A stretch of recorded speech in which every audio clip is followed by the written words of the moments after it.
3 life stages, 2 marriages, 1 relationship, 3 children, 2 grandchildren, 3 parts of the world, and 3 careers.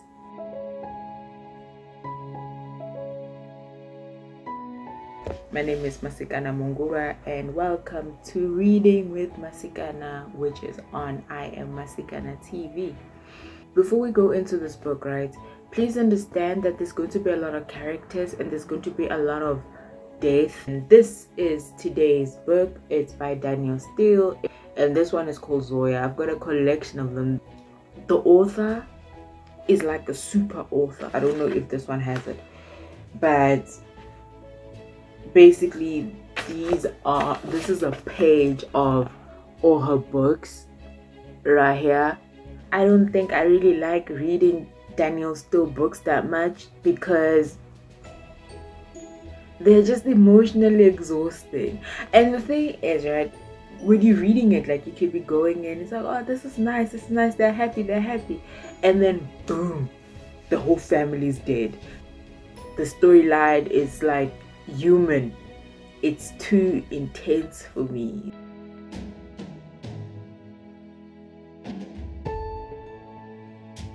The book originally starts in St Petersburg. They're living a good life, generally good. Her father is an army general. Her aunt, her uncles, her cousins, they are big in that little city. They got the nice house. They throw parties every weekend. She has a German mother, and she has a brother called Nikolai. She has a father, and she has a grandmother. She goes to the best private schools. She's doing ballet. She's very passionate. She's been training since she was a baby. And the first scene starts with her sneaking off to her cousin's house.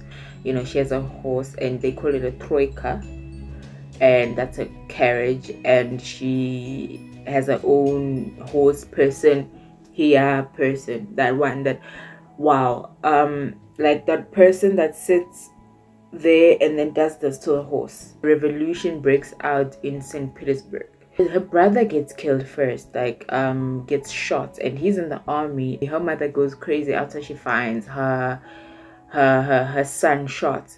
And then when, instead of escaping, because they immediately went into escape mode, which is the grandmother started sewing like jewelry like under the seams of skirts. The mother doesn't want to participate in that. The mother is in the room crying for her son in the funeral. She's refusing for people to bury her son. The army comes to basically kill off the rest of the people. She jumps out of the window and then dies. So this is like happening in like, we're not at page 50. I'm not gonna tell you which page, but I'm gonna say we're not at page 50. They go ahead and they kill her father as well. In a span of 2 to 3 days, they had killed off her family, and she and her grandmother and the driver escape to her cousin's house. When she gets to the cousin's house, they get locked in the house as part of the revolution, and the father is gone off. No, he was gone off to, when this revolution happened, he was like the biggest person. He was gone to some meeting, and when they tried to send him a letter, he wasn't responding. So when Zoya and her grandmother arrived, they got locked into the house, and the soldiers would not let them come in or out. Konstantin comes back, which is her uncle, and the soldiers tell him that, yo, we're gonna lock you, we're not gonna kill you, we're gonna lock you and your family in before we decide what we're actually gonna do with the city of St. Petersburg. So he then tells Zoya and the grandmother, the names, Evgenia. He tells them that he's going to have to let them go off to Paris, and he's trying to call all of his friends, and his friends are no longer talking to him because obviously it's like a code red and everybody's trying to protect themselves and they're trying to protect their family. They go off to Paris. Now, grandmother and Zoya basically ride a horse and then get on a boat and then arrive to Paris. And as very poor immigrants, a lot of refugees were escaping from Russia to Paris. Selling off things was not as easy. You didn't get it at like if you sold a watch, you could have gotten for 10,000 rands. They could have given you 10,000 rands. They end up giving you 500 rands. So that's how much things had devalued. And now she has to find a job that's enough to feed the dog, because she came with a dog that her cousins gave her called Sava, and her grandmother. In Paris, it was one thing: you could either teach English, you could either become a seamstress, or get married. So she decided that she wants to be a dancer. She finds her way to get a dancing job, which her grandmother is against. She meets this man, and this man's name is Valdemir, and he came from Russia and set himself up as a taxi driver, and he developed some weird little crush on her. He got the grandmother to agree on them getting married. The grandmother her health is ailing. After a while, she meets Clayton Andrews. He was 35, and I believe he was 15 years older than her. She already said no to Valdemir, and he wasn't taking a while, but he was okay. The grandmother kind of knew that he also had a crush on her. Anyway, he goes off to fight, and during that time, her dance company goes off to perform. She didn't want to go because she didn't want to leave her grandmother alone. So they go through extreme poverty and extreme cold. Clayton does come and visit, and he brings her wine and chocolate, but he's a soldier, and being a soldier means that he's never around when you need him to be around. So when he goes away again, he leaves her incredibly broke and broken. He ended up taking her grandmother's advice, which was leave the girl alone. So he just left. He didn't say anything. He basically was like, no, we're not working, we're never gonna work, I'm out. And then he flies off to go generalize another war somewhere else. So she climbs into a very big depression. So they rent out a room and to a teacher. Now notice how I'm not giving out names, because these characters end up dying. The grandmother gets sick. Zoya is unemployed. Now she literally has nothing to live for. Like, let me describe her features. She's got like striking red hair. She's skinny but tall, but she has got like an elegant feel to her. There's a sense of gracefulness about her. So when the men meet her, immediately they either want to marry her or they want to be around her presence. So when this teacher comes who rents out her room, he starts seeing himself falling in love with her too, and she's like, no, that's not where I'm at, and basically breaks his heart, and he ends up having to leave because he's like, I really can't be in the same house as a woman that I genuinely love who does not feel the same way about me. Around the time the grandmother died, the revolution, and it had ended, and so therefore the soldiers had to come back and parade. So Clayton was back in town, but Clayton wasn't really trying to see her like that, because he did love her. He just he wanted her to become the child that she needed to be.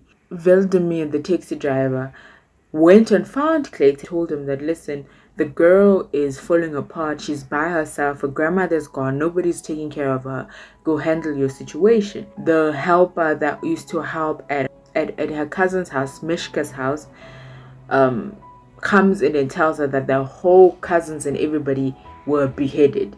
Zoya was officially no family member, no friends, nobody. So all her family was gone with the revolution. So she then decided that she's gonna marry Clayton, and then when they got married, they moved to America.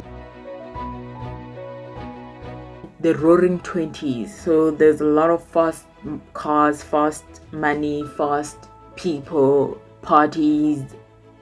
When Clayton came back, at first they were not feeling her, because they were like, I married young girl, like 19 years old, like you're 35. At one of the parties, her secret about her being a countess came out. She was part of the elite society, gave birth to 2 children, named one Nikolai, and then her daughter, we're gonna call her Sasha because that's her nickname. She was spoiled rotten by her father. The son was very protective. He was mature for his age. Yeah, they were married 10 years until Clayton decided it was during the Wall Street. He had basically put up all his assets in the stock market, meaning that during the Wall Street crash he lost everything, and she was fine because she knows how to lose stuff. That's how she ended up in Paris. So she knew that she would need to work, and she was fine with that. She was like 35. She's like, I can work, we can fix it, let's fix this. But he was unable to do that, and he got a heart attack the same day, and he passed on and left her with a mountain of debt. And she has to move to the project with her 2 children, so sold off everything just so that she can pay off the debt. She becomes a burlesque dancer. She hates every moment of it, but it puts food on the table. So one day she's there dancing. Her apartment catches fire with the children inside, and Sasha, her child, basically, well, doesn't die, but it looks like she could. The dog died, Sava. And that's when Zoya was like, nope, I'm not going to do this anymore. I am going to clean up my life. So she puts on her best dress and she goes to haute couture shop and decides that she goes to an interview, asks for a job. She gets the job as a stylist. She manages to move the children to like an apartment. She's working well. People love her because she's got class, she's got style, she's got grace. She goes off with her boss to Paris to choose outfits. They would go off and they meet like the owner of another fashion house. He's Jewish, she's Christian, half Russian, and he pursues her. She becomes a business owner. They get married, they get a child, a son, and then there's a world war that breaks out, and her husband decides that he can't just sit back and enjoy life while his fellow men are going out to fight. And at 45 years old, he enlists in the army. 2 months later, Simon Hirsch has passed on. Sasha is living her best life of getting into trouble, getting suspended from school. She was supposed to access money from the estate when she was 21. She gets pregnant at a young age. So when Simon died, Simon's lawyer came. It was written in the will that he would help Zoya run the business. Simon's lawyer and Zoya have an affair, but it's a discreet affair because Simon is married, but his wife is Catholic, so they can't divorce. But it's like, okay, I'm gonna live my best life. We'll continue with the affair, no problem, but I'm not going to marry you. Sasha gives birth, runs off with her boyfriend, and gets in a car accident and passes on. At the end, we have about, I counted, 12 people passed on in this story. The author Danielle Steel took us through so many stages of life. It's like in one book, and it was so intense. It's like the grace that she saw that Zoya ended the book with. It's very commendable, and she's a heroine in her own right, and she survives things that a lot of people wouldn't have survived. When the lawyer's wife died, he's out here on some, yeah, no, Zoya get married, and Zoya was like, nah, I'm good, fam. I've had my fun. I've had like 2 husbands already, and both of them died. I've lost, but at the same time I'm still finding light. And the one thing I love about the character is that she's constantly rejuvenating herself, and her granddaughter decides that she's gonna be a ballerina, and a really good one at that, and they travel the world, and that's how the book ends. But I really think you should read it. I really would say people should read this book because it's not only does it take you through different different parts of time. It also takes you through different parts of life. It also takes you through different characters. It's not a happy ending, but it's a content ending. It's a woman that has lived her life through the good, the bad, like the Frank Sinatra song, she did it her way. Danielle Steel's penmanship is amazing. That's what wisdom looks like. Zoya knows that she's the tomato that doesn't go into the fruit salad. And this is the book. This is an amazing book. I love this book. I'll read this book 3 out of 5. I wouldn't put it under a beach read. I'd put it under like, I've had a long, I don't know what I'm doing in life, so I'm just gonna sit in a corner, cuddle up to a good book, and just get taken on a ride that I'll never forget. Like these remind you that no matter what happens in life, you can survive it. You can go through and become the best at it and become a billionaire and just live life. Get married a couple times, explore your freedom, and drink your champagne. And she does drink a lot of champagne, yeah, and drinks tea, and she wears couture clothing. Honestly, like, I want to live up to being in the same element as this character in this book with Zoya, which means life in Russian, and she is the epitome of what life is, of what a strong feminine character is. If you like my book reviews, please like and subscribe and comment. If you want me to review any of your books, please comment below.